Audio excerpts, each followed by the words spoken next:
Troy Coward is an Australian actor starring in a real-life murder drama. A grisly execution has led to a 7-year fight for justice. Tonight, for the first time, Troy's telling his side of the story. Here's Steve Marshall's exclusive report. It needs to be told, the story needs to be told. Actor Troy Coward played more than 100 roles, but this real-life drama is really testing his character. Thinking about what's best for us.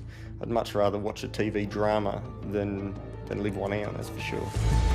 A gruesome murder, washed up body parts, and a dust-up with forensic police provides all the trappings of a box office smash hit. I feel like everyone's covering their own asses. Would you reject any criticism against the forensic team in this case? Oh, absolutely. And life imitating art can be costly. It'll be long, it'll be difficult, and it will be demanding. Sometimes somebody's got to stand up and say, this is wrong. I just feel like I've been robbed. For the first time on Australian TV, Troy Coward reveals the 7-year turmoil engulfing his life. It is prideful. I'm sitting here and sharing with Australia the financial and the heartache of what I've gone through in this whole situation. When did you buy this one, mate? Back to where it all began, where Troy Coward ended up starring in his own murder mystery. In 2013, Troy owned this apartment in Perth's CBD. He had rented it out to this man, Stephen Cookson. That's really where the nightmare started. I couldn't get the guy out. Troy evicted Cookson, but when he went to the apartment to collect the keys off him, Cookson was nowhere to be seen. Instead, sinister strangers were there cleaning up. They were moving out bags, which later on turned out to be the body parts of this Stephen Cookson. Police later discovered Stephen Cookson had been murdered and his body dismembered inside Troy's apartment and dumped in the ocean. It is afterwards when I found out what had gone on, and I mean, I was lucky I didn't open the door or walk in, because God knows what I would have seen or what would have happened, I guess, so I'm lucky in that respect. Cookson is believed to be the head in the plastic bag. By the time Cookson's severed head washed up on nearby Rottnest Island, Troy had moved back into the apartment and spent $50,000 on renovations. The actor was blissfully unaware he was living in a major crime scene. I got a knock on the door by about 9 cops. They said that they were there for a missing persons. Basically, it just all went pear-shaped from there. WA police kicked Troy out and the forensic team went to work. After nearly 3 months of staying in hotels at his own expense, Troy was handed back the apartment keys by police. The apartment was completely destroyed. There's the state of the door that it was left. Perhaps it's been kicked in. This is the incredible state WA forensic investigators left Troy's apartment in, after dousing the place in toxic chemicals and powder for traces of blood and fingerprints.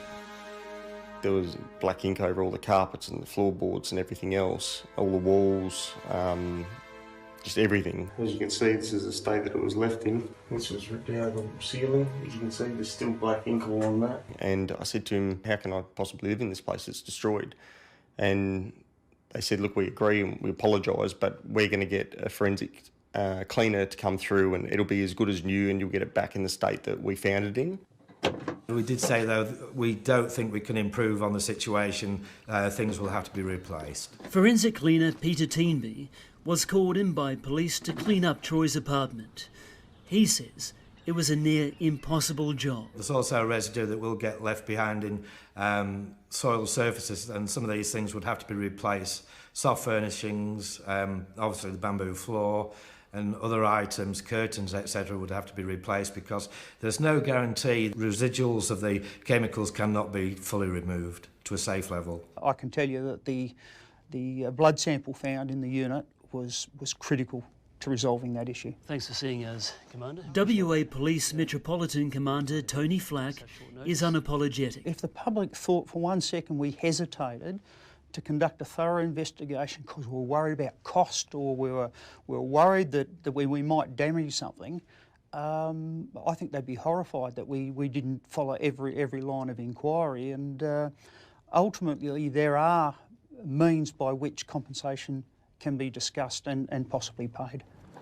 But Troy's request to police for compensation to cover the damage was knocked back. They basically, in the rejection letter, said that it wasn't done in malice.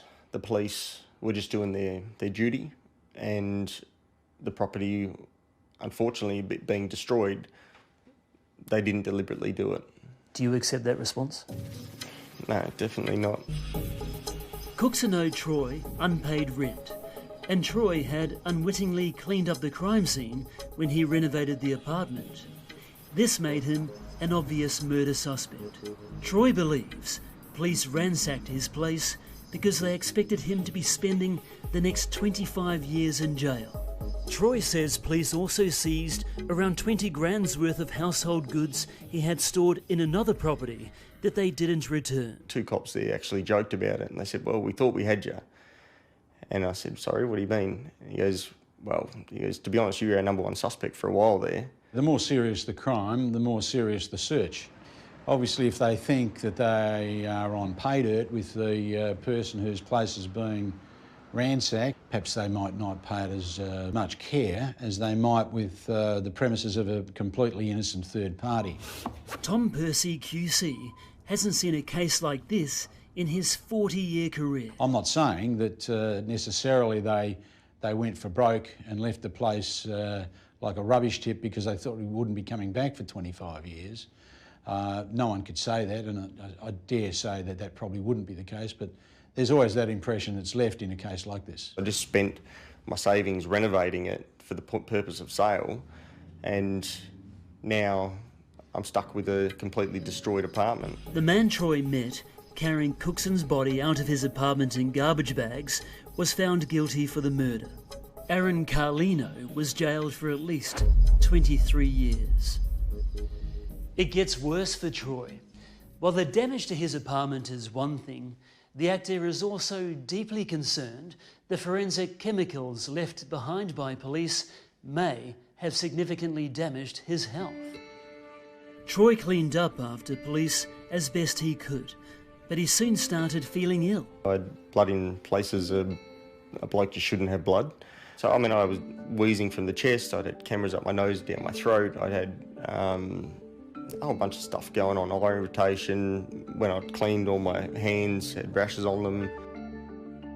Troy claims WA police wouldn't tell him what forensic chemicals were used in his place, so he hired a private investigator to find out. And this is what the PI discovered. Crystal Violet, Luminol and Amido Black. All of these are considered toxic chemicals, and two of them are suspected of having links to cancer. I didn't think that the chemicals were harmful. It was something that we just, as a citizen, you just don't know. And it only takes 26 seconds for any of these chemicals to go through your body. Scientist and public health consultant Elizabeth Ree says no one should be exposed to these hazardous chemicals without the right protection. And because he was exposed for so much amount of time, then it actually affects your liver, your kidneys, and goes through. And one of the original symptoms is having blood noses, and you have blood in your urine, and you might come up with bumps or scratches or dizziness. But that shows that your body is actually absorbing all those chemicals to a level that it can't cope.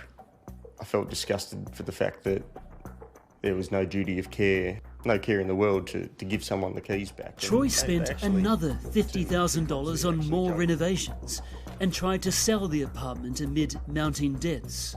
But there were no buyers and his bank foreclosed on him. I've handed the keys back in for the banks to take over because it's devalued at a couple $100,000. Troy's apartment was valued at $549,000, but the bank accepted much less than that from a savvy buyer. And then what did it sell for? $205,000. 205 grand. And you're still paying off that loan, eh? Yeah, the bank still wants their money. I've got nearly a $400,000 bill on the property that they still expect me to pay each month, and not a cent compensation from this whole thing. Where's the justice in that? Troy's undergoing tests to find out what damage the forensic chemicals may have had on his body. But the impact this ordeal has had on his mental health is laid bare in the psychologist report. Distressed, anxious and depressed, and suffering from post-traumatic stress disorder. It's a repossession notice on the window. It followed the bank seizing not one but two of Troy's properties as he struggled with the financial fallout from the murder in his unit. After the Rottnest murder case, I sort of stuck my head in the sand. Very proud to announce the launch for Beacon. Troy's managed to find solace in helping others battle their demons through his suicide prevention group. For a big launch coming up to support the Beacon Fight for Life for Better Minds. But it really put my life into perspective of being exposed to these chemicals and going through, I'm still going through medical stuff at the moment with it, and it just made me realise that life is so short and so precious. I just want to get this matter dealt with. Troy's used to a scrap. He grew up boxing with the likes of Danny Green, winning silver at the Aussie titles. Now, as this bout enters a 7th year, Troy's taking his fight for compensation all the way to WA's Supreme Court. So would 7 years be unusual to you? That would be unusual. That would suggest to me as 7 years it's a particularly complex claim. I'm unfortunately the one that's had to carry the weight of this whole thing, not just clean up the murder investigation the police had left, but then being exposed to all these chemicals and had these reactions and all this sort of stuff. There's no excuse for it. There's literally no excuse for it. Troy's 7-year wait for compensation might finally be resolved in August when he comes face to face with WA Police in court.